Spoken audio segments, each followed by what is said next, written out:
Escucha, ¿oyes ese silencio? No es un silencio vacío, es un silencio pesado, lleno de ecos.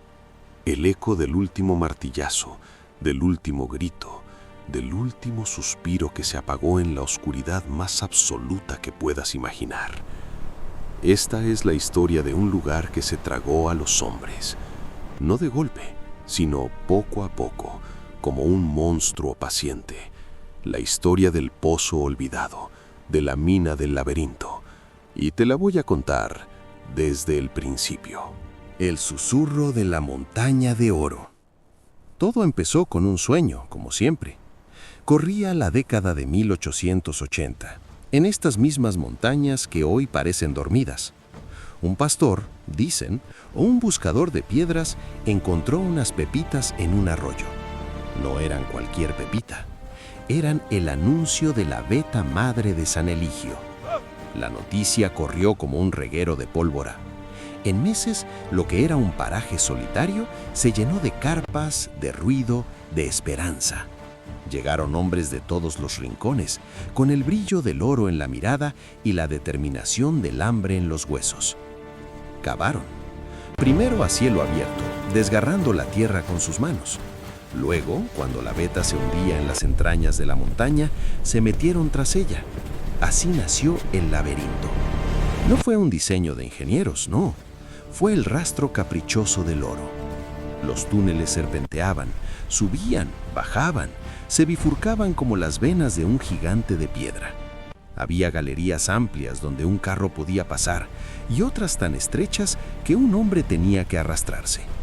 Era un hormiguero oscuro, húmedo, iluminado solo por el parpadeo fantasmagórico de las lámparas de carburo. Y durante años, la montaña dio su tesoro. Sacaron toneladas de mineral. La riqueza llenó bolsas y forjó algunas fortunas. El pozo olvidado era entonces el corazón de la comarca. Pero la montaña nunca dio su tesoro gratis. Cobró un precio, lento, insistente. Los mineros más viejos, los que tenían la piel curtida como el cuero y los ojos que ya se habían acostumbrado a la penumbra, empezaron a llamarla la respiración del dragón. No era poesía, era una advertencia. Era un susurro, un crujido sordo que venía de la roca, lejano, como si algo enorme se estuviera moviendo muy por debajo. Era el agua, siempre el agua. Un goteo constante que se filtraba por las grietas, formando charcos fríos en el suelo. A veces, el goteo se convertía en un hilillo, y el hilillo en un pequeño chorro. Las bombas de la época, de vapor, trabajaban día y noche para achicar el agua, pero era una batalla perdida. La montaña estaba llena de acuíferos subterráneos, ríos ocultos que nadie había cartografiado. Y luego estaban los golpes de roca. De repente, en medio del silencio de un turno de noche, un estallido seco como un disparo resonaba por una galería lejana. No era una explosión de dinamita, era la propia roca, sometida a una presión insoportable, que se reventaba desde dentro, lanzando esquirlas como metralla. Al principio fueron incidentes aislados, un susto, un moretón, pero la frecuencia fue aumentando. El primer gran aviso llegó en 1908. En el nivel 3, una sección completa del techo, del tamaño de una casa, cedió. No hubo ruido previo, solo un estruendo sordo que hizo temblar toda la mina, seguido de una nube de polvo que asfixió las lámparas. 12 hombres quedaron atrapados al instante.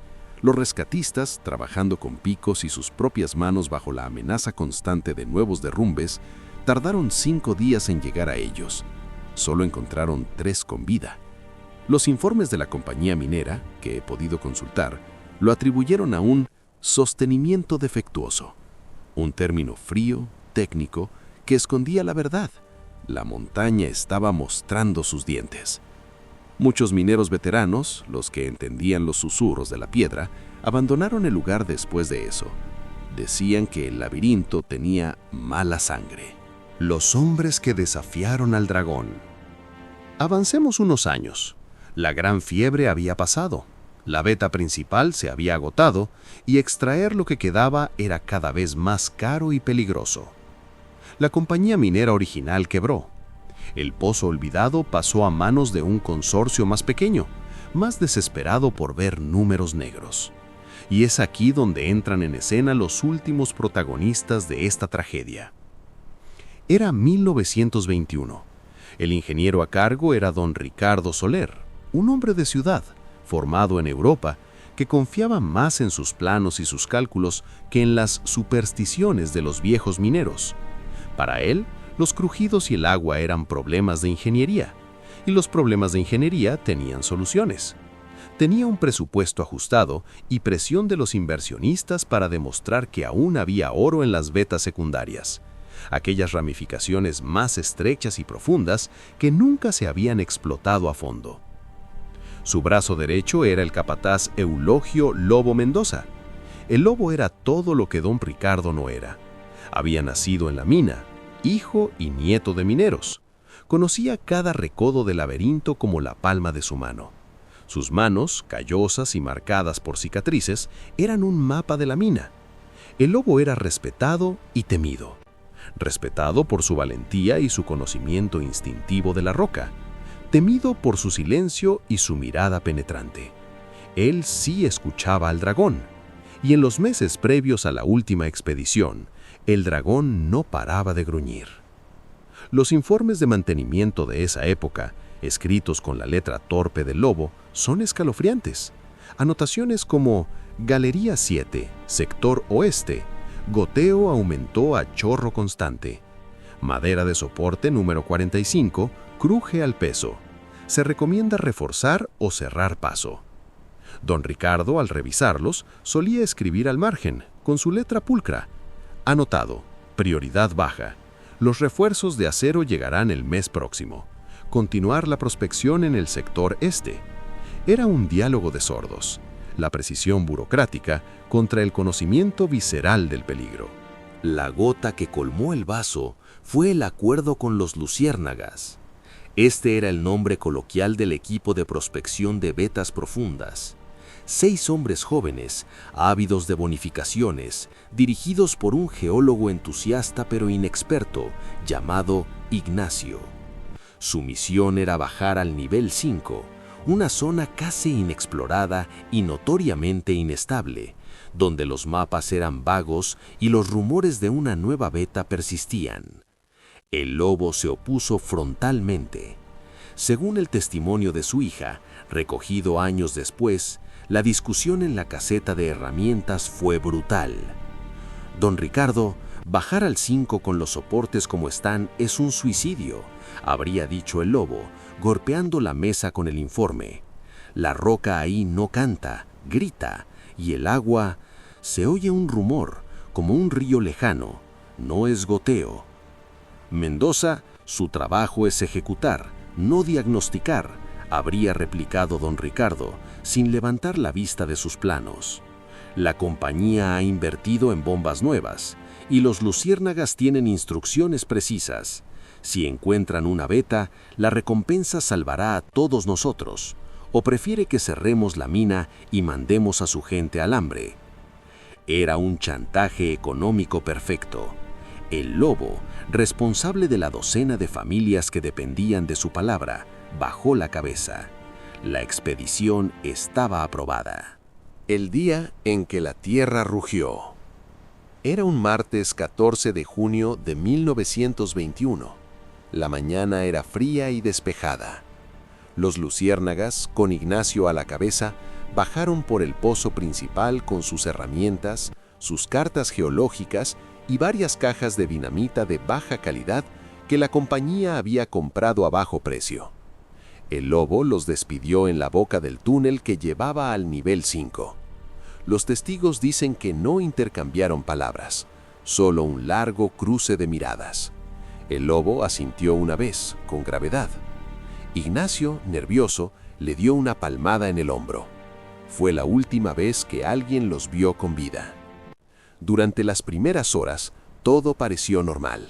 Los mensajes subían por el sistema de cordeles y campanas, avanzando, prospectando. Luego, hacia el mediodía, llegó un mensaje más específico, escrito en un papel manchado de barro que subió en la canasta de provisiones. Posible veta en pared sur, preparando pequeña voladura para muestras. Solicita confirmación.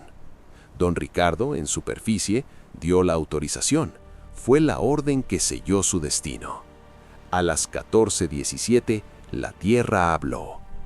No fue un solo ruido, fue una sinfonía de terror. Primero, un temblor profundo, una vibración que hizo bailar las tazas de café en la caseta de herramientas. Luego una explosión sorda y apagada que venía de las profundidades. No sonó como la dinamita habitual, sonó húmeda, contenida. Y entonces vino el rugido, un sonido monstruoso continuo que venía de todas partes a la vez. Era el sonido de kilómetros de galerías, túneles y cámaras derrumbándose en una reacción en cadena. El polvo empezó a salir a borbotones de la boca de la mina, como si la montaña exhalara su último aliento envenenado. En superficie, el pánico fue absoluto. Don Ricardo, pálido como la ceniza, gritaba órdenes contradictorias. El lobo, en cambio, se quedó inmóvil un instante, escuchando el sonido que se apagaba. No dijo una palabra. Se abrochó la chaqueta, cogió una lámpara y una pica y se dirigió hacia la boca humeante. Unos cuantos hombres, los más leales o los más temerarios, lo siguieron. Lo que encontraron dentro era un nuevo mundo de pesadilla. El aire era espeso, una sopa de polvo de sílice y pólvora que rasgaba los pulmones. Las lámparas apenas cortaban la oscuridad, iluminando solo 1 metro de caos por delante. Los túneles principales, los que habían conocido desde niños, ya no existían. Estaban bloqueados por avalanchas de rocas del tamaño de pianos, mezcladas con vigas de madera retorcidas como cerillas. El sonido del agua, antes un rumor, ahora era un estruendo claro. Se había abierto una vía, un torrente subterráneo que bajaba por las nuevas grietas, arrastrando barro y escombros. El lobo intentó llegar al pozo de acceso al nivel 5. Era imposible. El colapso había sido tan masivo que ni siquiera se podía identificar dónde había estado la entrada. Con el corazón hecho pedazos, ordenó la retirada. La montaña había cerrado la puerta y había sellado a los hombres dentro. Aquí, amigos, entramos en el reino de lo que pudo ser, porque no hay grabaciones, no hay diarios de los últimos momentos, solo hay silencios elocuentes y restos mudos que hablan por los que se quedaron allí. Pero juntando los testimonios de los rescatistas, los informes forenses posteriores y el conocimiento de la psicología en situaciones límite, podemos reconstruir esos días finales. Imagina la escena. La explosión de Ignacio, mal calculada, no solo abrió una grieta en la roca, abrió la compuerta a un acuífero presurizado. Un chorro de agua a presión, capaz de cortar el acero, inundó la cámara en segundos. El derrumbe inicial sepultó a algunos al instante. Los supervivientes, tal vez 3 o 4, se refugiaron en una galería lateral ascendente, una rampa de escape que los alejaba del torrente. Estaban vivos, pero atrapados en una burbuja de roca. Su mundo se redujo a un espacio del tamaño de una habitación pequeña, en oscuridad total una vez que se agotaron las baterías de sus lámparas. El primer enemigo fue el silencio. Después del rugido, un silencio tan denso que podías oír la sangre latir en tus oídos. Luego el frío húmedo de la piedra, que te robaba el calor corporal hora tras hora. La sed llegó pronto. El agua que les rodeaba era salada, mineralizada, imposible de beber. Beberla era envenenarse. La falta de aire se hizo presente lentamente. El dióxido de carbono de su propia respiración empezó a acumularse, causando dolores de cabeza, confusión, una somnolencia mortal. Y luego los sonidos. En la oscuridad absoluta el oído se agudiza hasta lo enfermizo. Oirían el goteo constante, cada gota como un martillazo en el cráneo. Los crujidos y golpes lejanos de la montaña que seguía ajustándose, cada uno sembrando el pánico de un nuevo colapso. Y quizás, lo más desgarrador, los sonidos de los demás, La respiración entrecortada de un compañero, un gemido de dolor, el llanto contenido de un hombre roto. Sin ver sus caras, solo sus voces en la tiniebla. Ignacio, el líder, debió cargar con el peso de la culpa. El lobo desde fuera lo sabía. En los días siguientes, mientras dirigía los esfuerzos de rescate con una determinación feroz, se obsesionó con una idea: comunicarse. Ordenó a sus hombres que pegaran sus oídos a las grietas de ventilación, que golpearan las tuberías de aire con martillos en un código Morse desesperado. ¿Hay supervivientes? ¿Cuántos? Por 3 días no hubo respuesta. Solo el eco de sus propios golpes, devuelto por la montaña burlona. Hasta que en la madrugada del 4.º día, un vigía junto a una fisura en una ladera lejana corrió hasta la caseta. «Jefe, sonidos, golpes». El lobo corrió allí, se tiró al suelo y pegó la oreja a la grieta. Y allí, débil, espaciado, como si viniera del centro de la tierra, lo oyó. SOS. Alguien ahí abajo estaba vivo y lúcido. La noticia corrió como un shock eléctrico entre los rescatistas. Fue un momento de esperanza brutal y cruel, porque fue también el principio del fin. Los golpes continuaron unas horas, cada vez más espaciados, más débiles. Intentaron responder, prometer que llegaban, pedían una señal. Los golpes se convirtieron en simples raspaduras, luego en un único golpe repetido a intervalos largos, y luego nada. El silencio volvió, esta vez para siempre. La agonía física y psicológica había terminado. El laberinto había consumido su última luz. El legado de silencio y acero. Los esfuerzos de rescate continuaron durante semanas, pero se tornaron en una operación de recuperación de cuerpos. Era demasiado peligroso. Cada vez que intentaban abrir una galería, nuevos derrumbes amenazaban a los equipos. Finalmente, una inspección geológica dictaminó que toda la sección profunda de la mina era geomorfológicamente inestable. En cristiano, una tumba perfecta que no debía ser violada. Se selló la entrada principal con una losa de hormigón. Don Ricardo fue despedido y su carrera terminó en el ostracismo. Se dice que murió pocos años después, consumido por la culpa. El lobo, sin embargo, no se fue. Se quedó en el pueblo como un fantasma custodiando su tumba. Nunca más trabajó en una mina. Se convirtió en un hombre silencioso que pasaba horas mirando hacia la boca sellada de la montaña. La tragedia, sin embargo, no fue en vano. El desastre del pozo olvidado resonó en la industria. Se convirtió en un caso de estudio en las escuelas de ingeniería de minas. De las cenizas de esta pesadilla nacieron los protocolos modernos. Hoy, antes de perforar una roca, se hacen estudios hidrogeológicos exhaustivos para mapear acuíferos. Las maderas débiles fueron reemplazadas por sostenimientos de acero y hormigón proyectado. Los sistemas de comunicación ya no dependen de cordeles, sino de radio y fibra óptica. Y las dinamitas de mala calidad están prohibidas. Se usan explosivos de precisión. Lo más importante, se escucha al lobo moderno. Cualquier trabajador, desde el capataz hasta el novato, tiene el derecho y la obligación de parar cualquier operación si percibe un peligro, sin temor a represalias. Esa lección se escribió con la sangre de los luciérnagas. Así que cuando mires estas montañas quietas, recuerda, la tierra tiene memoria. El pozo olvidado no está realmente olvidado. Su historia es un eco que se repite cada vez que un minero revisa un soporte, cada vez que un ingeniero duda antes de firmar un permiso. Es un monumento invisible a la arrogancia y a la resiliencia. Los hombres que bajaron aquel día de 1921 buscaban oro. Lo que encontraron fue el precio final de perturbar a un gigante dormido.